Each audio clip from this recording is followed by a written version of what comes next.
সুবর্ণা নামের যে মেয়েটা মারা গিয়েছে তার জীবনী সম্পর্কে যদি আপনারা জানতে চান, সেটা আমাদের কাছে খুবই অপছন্দনীয়। তার ব্যবহার আচার এবং তার চলাফেরার যে গতি, সেটা আমাদের কাছে পছন্দনীয় না। সে মোবাইলে টিকটক করে এবং বিভিন্ন অসামাজিক কাজে সে লিপ্ত থাকে। এটা তার হয়তো ব্যবসা ছিল, সে সেটা করেছে।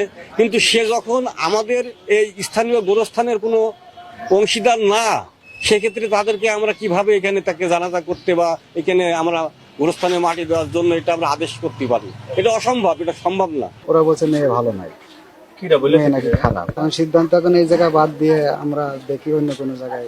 লাশ তো উপরে রাখলে হবে না, হবে বলেন? কিন্তু মারা গেছে কালকে বিকালবেলা, তার তো একটা ব্যবস্থা করতে হবে। এর আগে কিন্তু একটা নাচ ছেলেও মারা গেছে, বুঝেছেন? তখনও কিন্তু এখানে মাটি দিতে দিয়েছে ওরা। তো আমার কথা হচ্ছে, তখন দিতে দিল, এখন দিতে দেবে না কেন? সে টিকটক করে, প্লাস তার ফুল ফ্যামিলি আপনার মাদক ব্যবসা করে।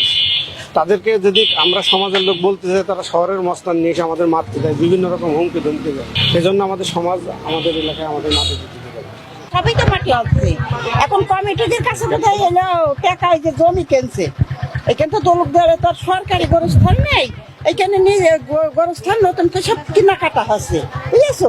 সব বাড়ি বুঝছে, সবার কাছ থেকে টাকা নিয়েছে, তুলেছে। যারা এখন নতুন, যারা টাকা দিইনি, তাদের কাছ থেকে লাশ যেদিন মরছে টাকা নিয়েছে, নিয়ে তারপর ফের হইলো সে মাটি দিচ্ছে।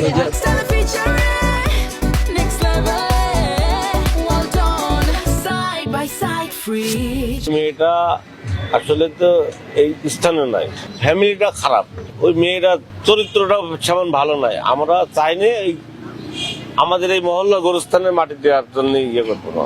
তার স্বামীর বাড়ি আছে, তার আর একটা বাপের বাড়ি আছে এই ওই পাড়ায়, ওখানে দিক, সমস্যা নেই। তাদের দিকে খুশি সেখানে দিক, আমাদের এই মহল্লায় আমরা দিতে চাচ্ছি না।